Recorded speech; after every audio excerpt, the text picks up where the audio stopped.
Hello and welcome everyone. Today we will be exploring deforestation in the Amazon rainforest and the controversial, heavily debated idea of the tipping point.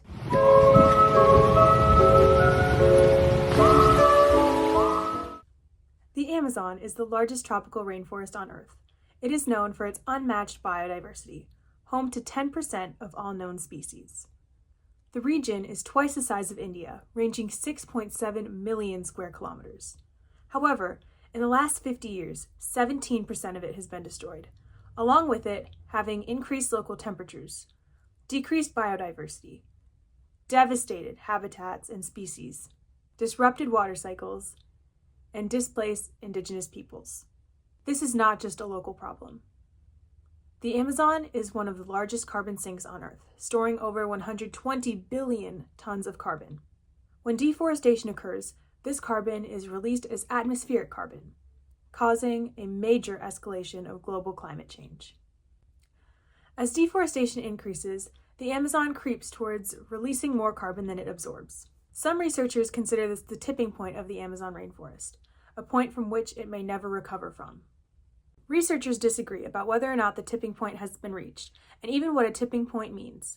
But whether it has or not, urgent action is needed to maintain the remaining forest and stop further degradation.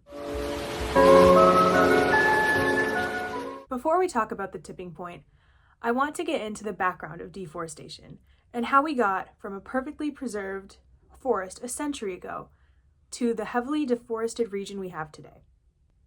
For centuries, the Amazon rainforest has supported populations of indigenous groups.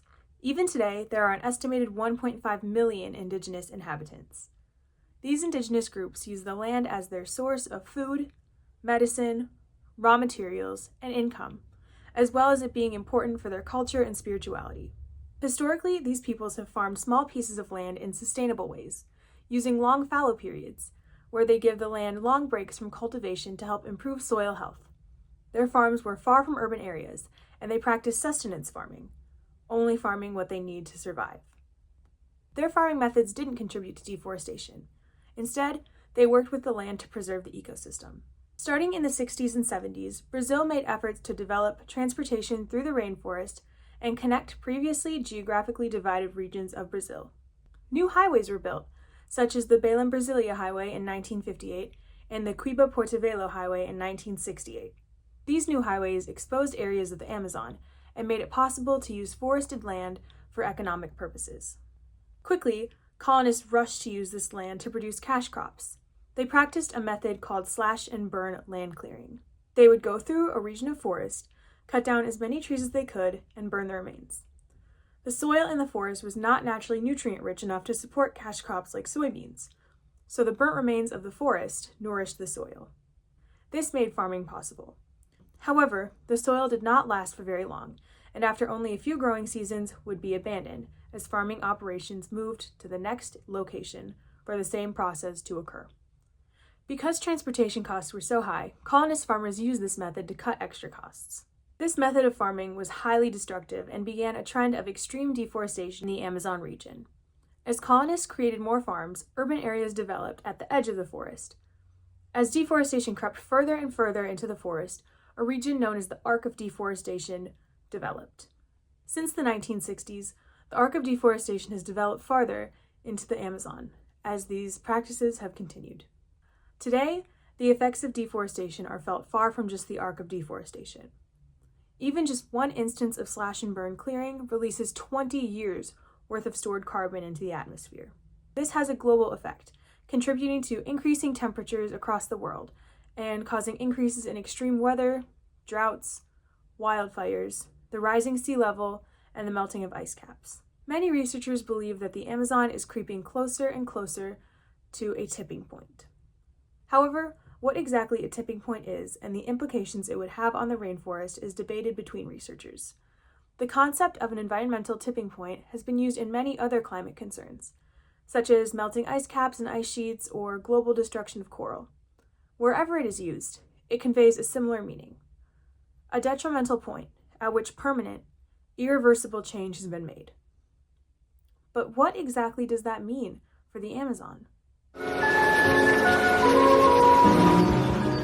Some researchers believe a tipping point in the Amazon will occur when the region can no longer maintain itself as a tropical rainforest and permanently changes to a severely degraded, dry, savanna-like climate. Using a computer model, researchers at the University of Cambridge predict this could occur with just a 65% reduction in forest cover or 10% decrease in moisture flow. In such a degraded environment, these researchers also predict that the Amazon's resilience will decrease and no longer be able to maintain itself. If the tipping point is reached, nearly all the carbon stored in the ecosystem will be released, and global climate change will be accelerated. Many, if not all, of the Amazon's endangered species will become extinct, and extreme temperature increases would destroy the local agricultural production. The extreme effects of such a drastic change are impossible to overestimate. And while these conditions are extreme and may seem very far-fetched, these researchers argue that this could occur within the century if action isn't taken. More researchers believe the tipping point will occur when the Amazon permanently switches from a carbon sink to a carbon source. This would mean that the Amazon releases more carbon than it absorbs and has a net positive carbon flux. This could happen much sooner than a drastic change in local climate.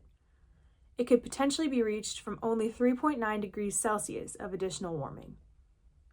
Researcher at Amazon Conservation Matt Feiner warns, the Amazon is teetering between a sink and a source, but at some point, with continued degradation, it could flip entirely to a permanent carbon source. Already, there have been years in which the Amazon has released more carbon than it absorbed. This occurred in both the 2015-2016 and 2017-2018 seasons. However, both of these seasons were affected by droughts and wildfires, respectively.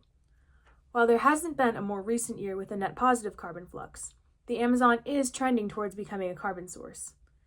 If all the carbon in the Amazon is released, it would have an equivalent effect to 10 years of global fossil fuel usage.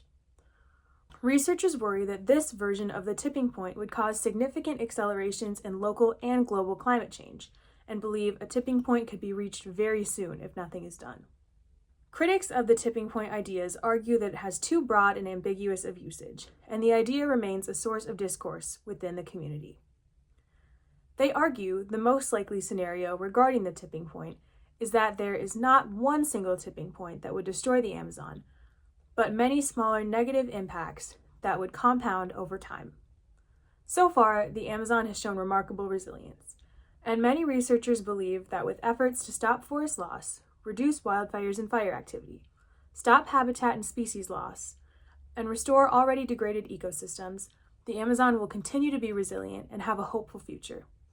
Nearly all researchers agree that urgent action is necessary to protect the remaining Amazon and reduce global carbon emissions to stop deforestation and forest degradation before it's too late. David Armstrong McKay, a researcher at Stockholm Resilience Center, argues, quote, "It's never too late. Even if we do pass one of these tipping points or several of the tipping points we suggest are out there, that doesn't mean we give up, because we can still prevent further tipping points." While the potential for drastic and irreparable damage to destroy the Amazon is present if deforestation continues to get worse, it may be more unlikely than some researchers make it out to be. With some efforts from Brazilian government and help from organizations across the globe, the situation in the Amazon is hopeful. If proper and urgent action is taken, the Amazon will remain one of the largest carbon sinks and continue providing life to countless species and peoples for centuries to come. I hope you all really enjoyed the video. I will have all my sources linked in the description, and I would always encourage you to do your own research, especially if you find this topic as interesting as I do. Thank you for watching. Bye!